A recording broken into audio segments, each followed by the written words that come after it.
यहां कनेक्टिविटी से जुड़े उत्सव को आपके साथ, आपके बीच आकर के, और जो उमंग और उत्साह से आप लोग भरे हैं, मैं भी आपके साथ इसको सेलिब्रेट कर रहा हूं।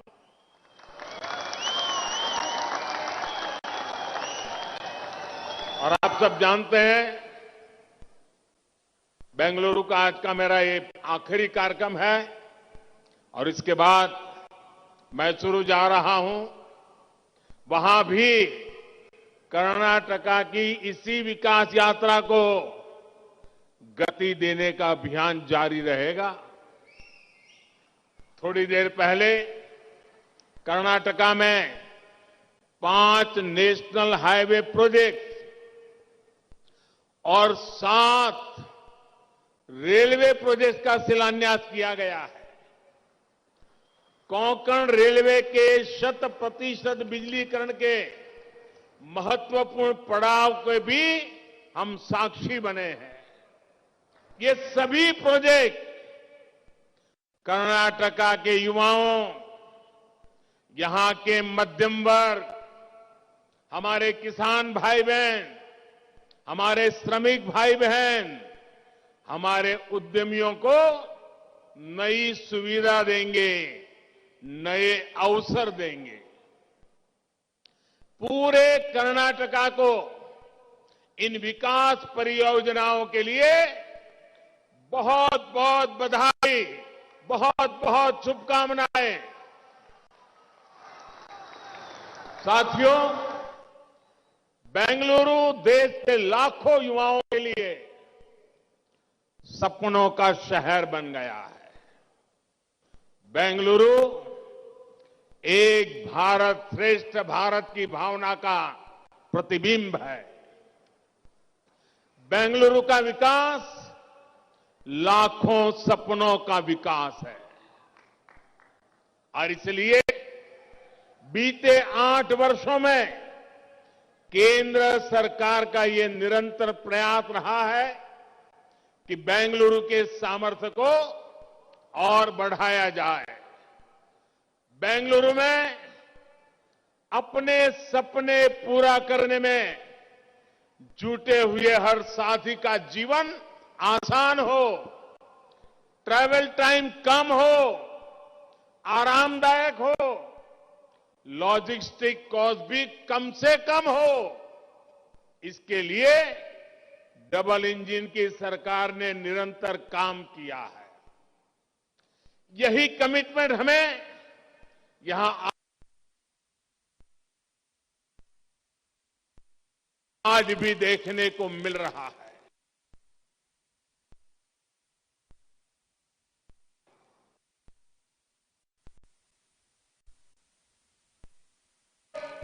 ट्रैफिक जाम से मुक्ति दिलाने के लिए rail, road, metro, underpass, flyover, हर संभव माध्यमों का पर डबल इंजन की सरकार काम कर रही है। बेंगलुरु के जो सबर्बन इलाके हैं, इनको भी बेहतर कनेक्टिविटी से जोड़ने के लिए हमारी सरकार प्रतिबद्ध है। मुझे बताया गया है कि बेंगलुरु के आसपास के क्षेत्रों को रेल से कनेक्ट करने के लिए 80 के दशक से ही चर्चा चल रही है। चर्चा में 40 साल। अब बताइए क्या हाल है।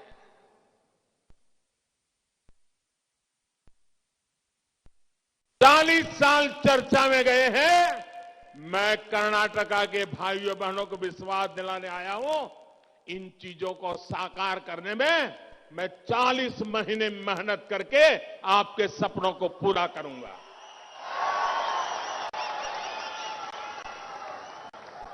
आप जानकर के हैरान हो जाएंगे, 16 साल तक ये प्रोजेक्ट फाइलों में लड़खड़ाते रहे।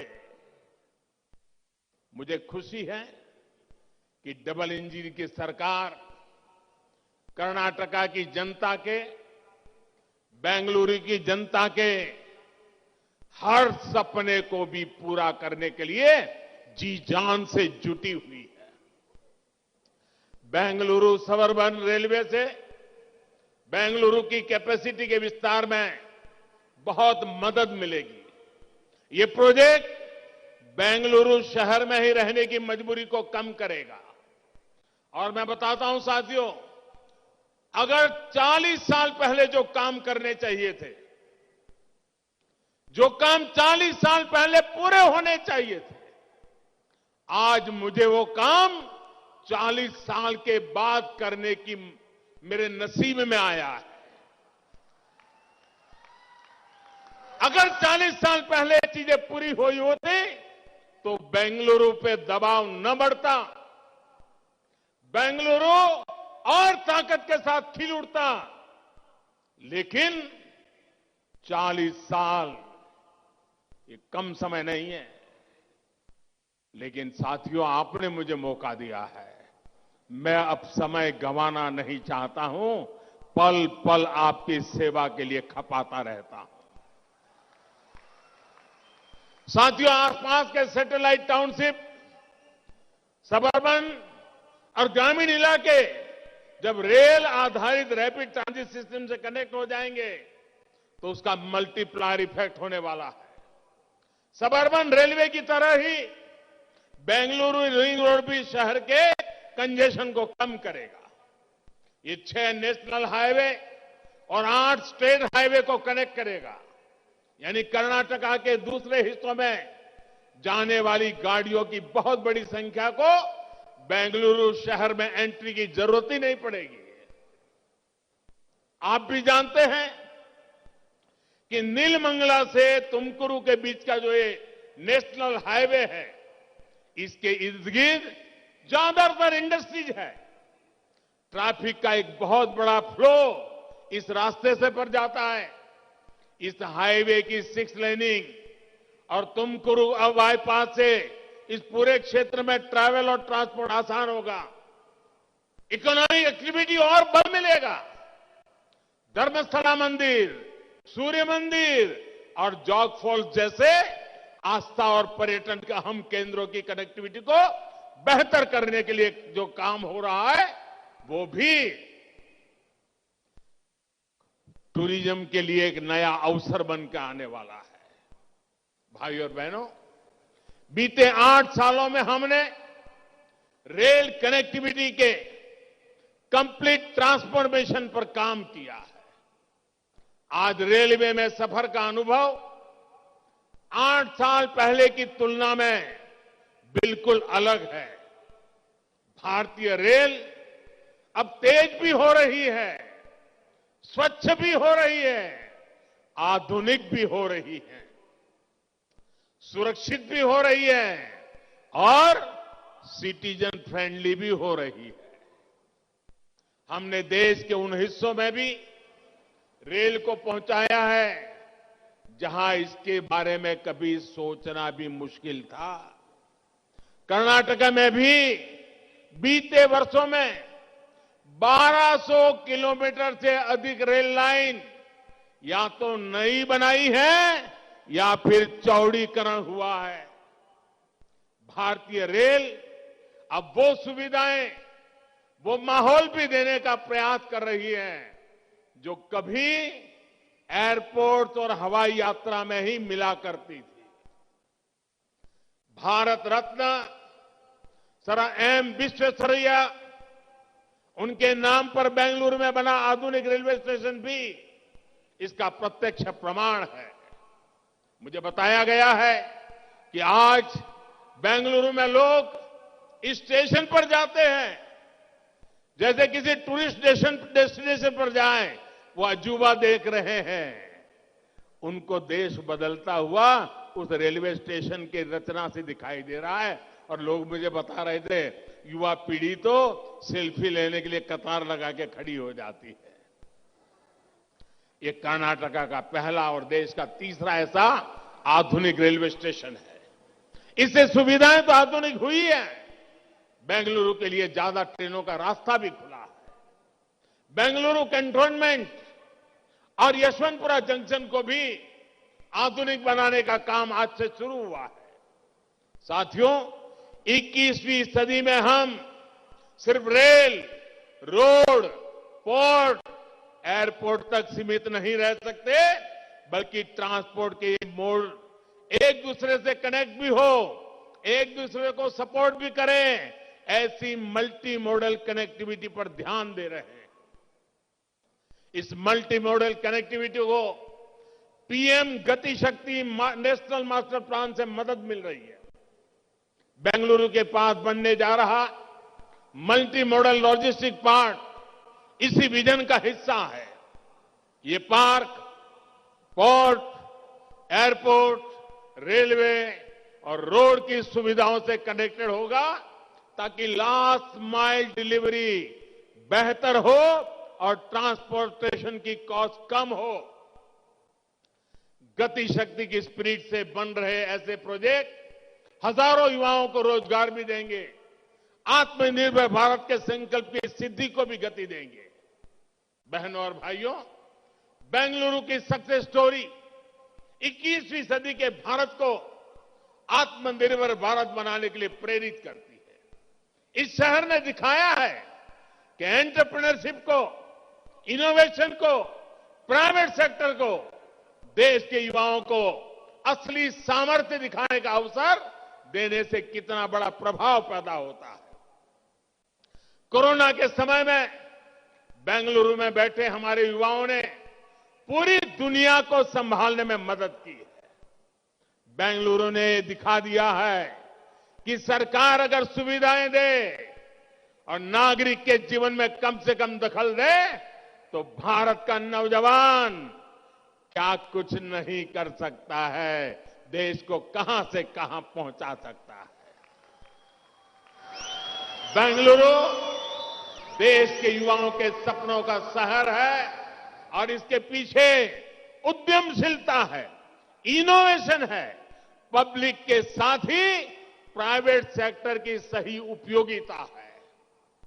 बेंगलुरु उन लोगों को अपना माइंडसेट बदलने की सीख भी देता है। बेंगलुरु की ताकत देखिए, ये उन लोगों को अपना माइंडसेट बदलने की भी सीख देता है जो अभी भी भारत के प्राइवेट सेक्टर को, प्राइवेट एंटरप्राइज को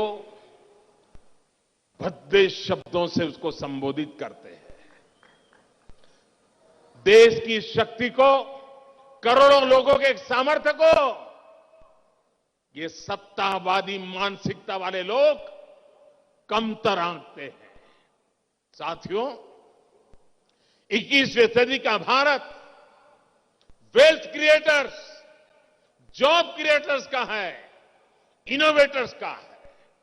यही दुनिया के सबसे युवा देश के रूप में भारत की असली ताकत भी है, यही हमारी संपदा भी है। इस ताकत को प्रमोट करने के लिए जो प्रयास बीते 8 सालों में हुए हैं, उनकी चर्चा तो होती है, लेकिन बहुत सीमित दायरे में होती है। लेकिन बेंगलुरु जो इस कल्चर को जीता है, वहां जब मैं आया हूं तो इसकी विस्तृत चर्चा करना मैं अपनी जिम्मेदारी समझता हूं। भाई और बहनों, भारत में खेती के बाद सबसे बड़ा अगर एम्प्लॉयर है तो एसएमएसई सेक्टर है हमारा, जो देश के टियर 2, टियर 3 शहरों की इकोनॉमी को बहुत बड़ी ताकत दे रहा है। एमएसएमई इस सेक्टर से देश के करोड़ों लोग जुड़े हुए हैं। लेकिन हमारे यहां एमएसएमई की परिभाषा ही ऐसी रखी गई थी कि अगर वो खुद का विस्तार करना चाहते थे तो उनका नुकसान होता था। इसलिए वो अपने वेंचर को बड़ा करने के बजाय उसे छोटे उपक्रम की तरफ ले जाते थे। हमने इस परिभाषा को ही बदल दिया ताकि एमएसएमई ग्रोथ की तरफ बढ़े, ज्यादा एम्प्लॉयमेंट बढ़ाएं। छोटे छोटे सरकारी प्रोजेक्ट्स में भी ग्लोबल ट्रेडर्स होने से हमारे एमएसएमई के अवसर बहुत सीमित होते थे। हमने 200 करोड़ रुपए तक के टेंडर में विदेशी इकाइयों की भागीदारी को समाप्त कर दिया। यही तो आत्मनिर्भर भारत के प्रति हमारा आत्मविश्वास है। केंद्र सरकार के सभी विभागों के लिए 25% खरीद एमएसएमई से ही करने का भी निर्देश दिया गया है। यही नहीं, आज गवर्नमेंट ई मार्केट प्लेस के रूप में एमएसएमई के लिए देश के हर सरकारी विभाग, सरकारी कंपनी, डिपार्टमेंट के साथ सीधे ट्रेड करने का आसान माध्यम दिया गया है। जेम पर आज 45 लाख से अधिक सेलर्स अपने प्रोडक्ट और अपनी सर्विस उपलब्ध करा रहे हैं। भाइयों और बहनों, भारत के स्टार्टअप इकोसिस्टम की भी बहुत चर्चा आजकल हो रही है, जिसका बेंगलुरु बहुत बड़ा सेंटर है। बीते 8 सालों में देश ने कितना बड़ा काम किया है, ये तब समझ में आएगा जब हम अतीत के दशकों को देखेंगे।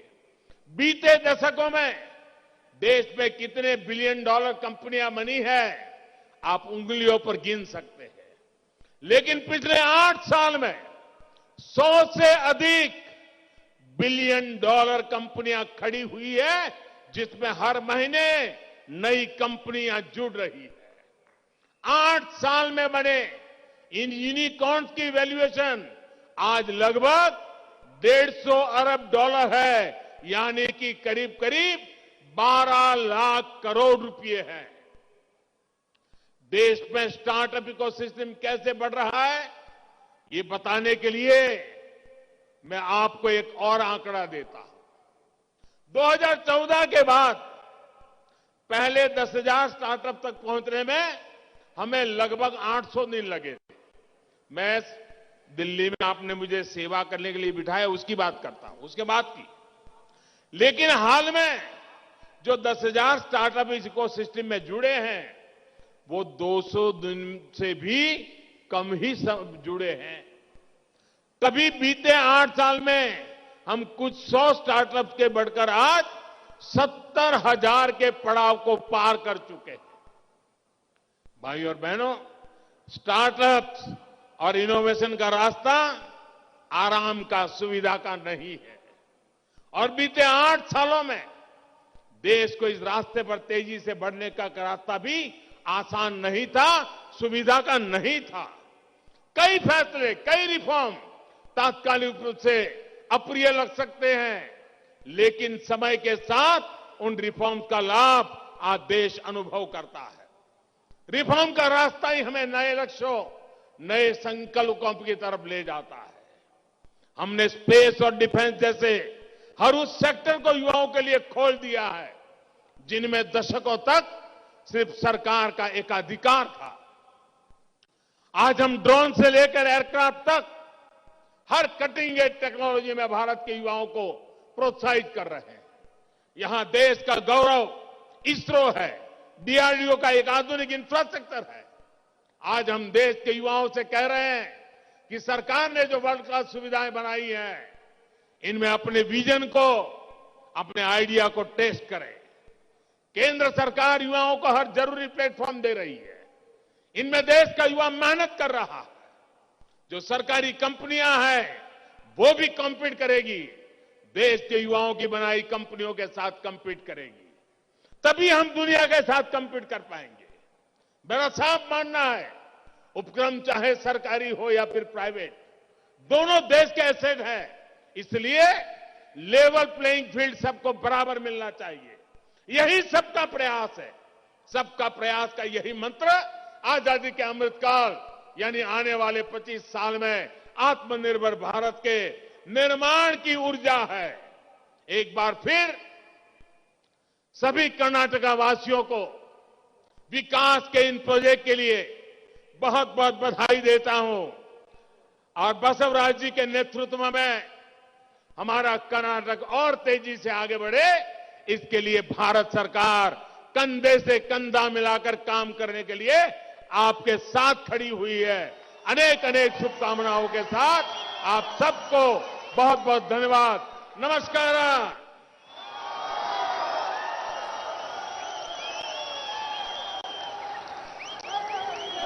for the overall development of Karnataka.